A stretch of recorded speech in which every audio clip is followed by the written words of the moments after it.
Ladies and gentlemen， 这里是机械长铁雄广播，欢迎各位搭乘机械航空公司从支漏到健康的168号航班。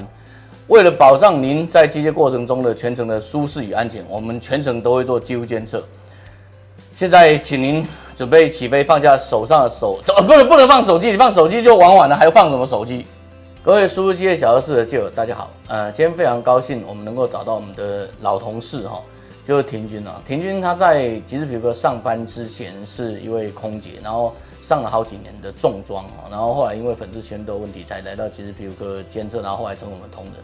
然后她现在离职的理由是因为她搬到那个北美国家去了。那我们请婷君跟我们讲一下她当时为什么会做机械毒好了，来欢迎婷君。Hello， 大家好，我是婷君，今天很开心跟大家做连线，一起来认识机械毒。那我大概记得是我27岁怀孕的时候，那时候因为我怀孕就没有上班了，那就少出门，也不用化妆，那也为胎儿着想，就开始减少日常的那个保养品的使用。那我最明显可以感受得到，就是我的皮肤已经不再是像过去一样的细致。那最明显的就是肤色不均啊和暗沉，整张脸就很老态，那皮肤干燥，然后摸起来有粗糙的感觉，然后内包啊、粉刺、痘痘蛮多的。那在家养胎没事呢，我就照着镜子，然后就是手开始挤啊、弄啊。可是用力挤完以后，我马上就超级后悔的，因为变成很多痘疤，然后色素会沉淀，然后就是那个色素又消不掉，要丑很久。我就想说，到底为什么我年轻投资在脸上这么多，怎么反而是就是脸上的皮肤是最差的？我来诊所认识机械毒和拍照，那我印象最深的就是，我的那个武士灯照片，满脸厚厚的荧光白，他就来跟我解释说，我看见照片上啊那个白其实是后角质的堆积和化学物的残留，那这样子会影响我的皮肤，就是脸的正常代谢，也会感觉到干绷紧。好来，我们立刻看婷君的当年的图。你看她确实是个美女哈，美女的意思就是说额头没事，然后两颊美美的这样。然后你看都是那种全身痘，然后在这里 T 字部位跟两颊部分哦。然后你同时可以看到她的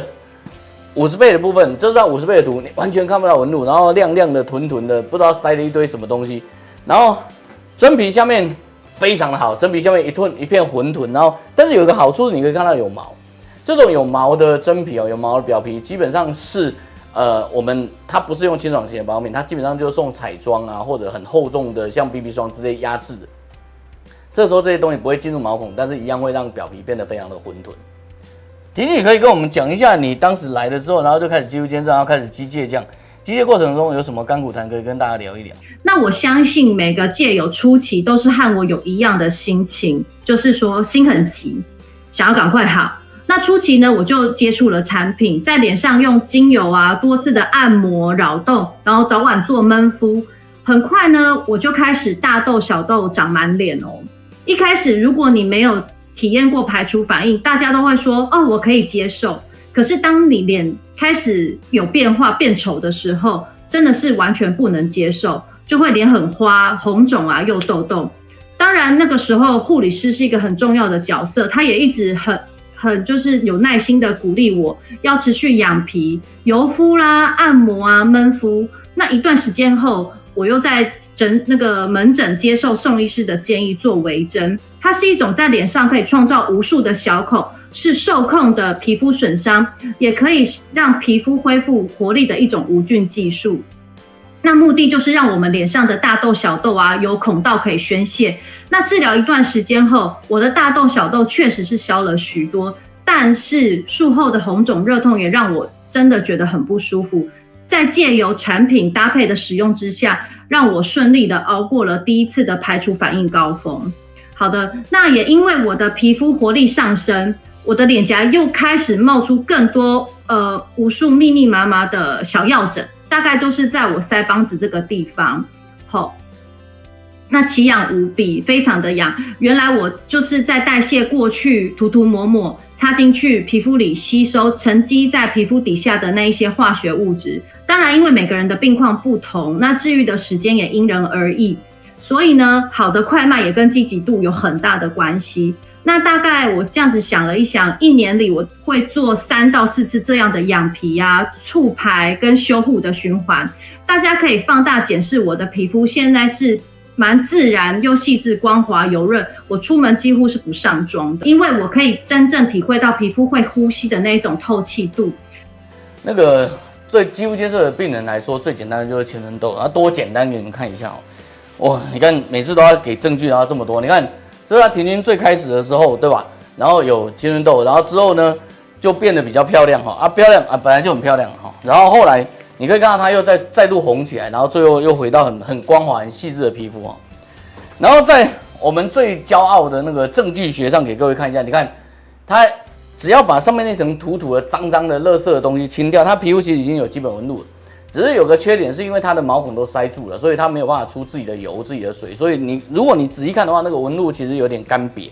然后第二次再吐一点东西出来的时候，你可以发现它还一样又重新回到脏脏吞的，可是这时候已经看到有些颗粒的，跟第一张的那个情况是不一样。然后之后它的纹路再露出来，这次纹路就比较饱满，比较饱满纹路就意味着它皮肤能够自己补充水分啊、滋润啊、锁水哈。然后从真皮的部分，你其实一样可以看到，它本来就有毛啊哈，然后后来变得比较干净以后，然后第二次再出现一样有毛，然后你看毛长更多，然后很多颗粒出来，然后最后就变得比较干净这样。这就是很简单的肌肤监测青春痘的过程。青春痘的肌肤监测真的很简单，不管你有上妆或什么，肌肤监测都可以帮助你。好，讲完那么多，我们给各位看一下，婷婷从一开始你看这样子哈，很多，然后变好一点，到最后你看简直后来变又美又飒，这样对不对？多漂亮这样。我们请婷婷讲一下，你身为过来人，你能够跟整个青春痘啊，那个稍微敏感肌的这种案子，它的那个整个过程，你有什么要告诉大家的？我觉得最难能可贵就是坚持这件事情，尤其是你的家人朋友的支持非常的重要，还有你的另外一半。当你脸上开始出现排除反应的时候，身边的人会开始给你很多意见，比如说，哦，你这样子要赶快去看医生啦，啊，你这样子要去擦药才会好啊，那我再帮你介绍去给谁谁谁看。然后这时候你就会觉得说啊，我明明已经有在找宋医师做肌肤监测了，那我之前就是擦过很多药，就是没有好，所以你现在又叫我继续擦药，又不是没有擦过，反正呢就会很多三姑六婆很烦人的关切。这个时候呢，你就要关起你的耳朵，坚持自己的信念，然后要相信宋医师的医疗团队和专业，借由科学证据辅助之下，你的皮肤一定能够得到改善。这里我们给婷君强制加个戏好了，你在北美那么干燥的地方，你要怎么照顾你的皮肤？我必须要说啊，日常的闷敷啊和移除是一定不能少的，尤其是我润和露、润和霜、净化膜，我每一次回台湾一定是装好装满，至少半个行李箱以上全部都是产品。那如果说产品用完了怎么办呢？那我可以跟大家推荐，就是随手可得橄榄油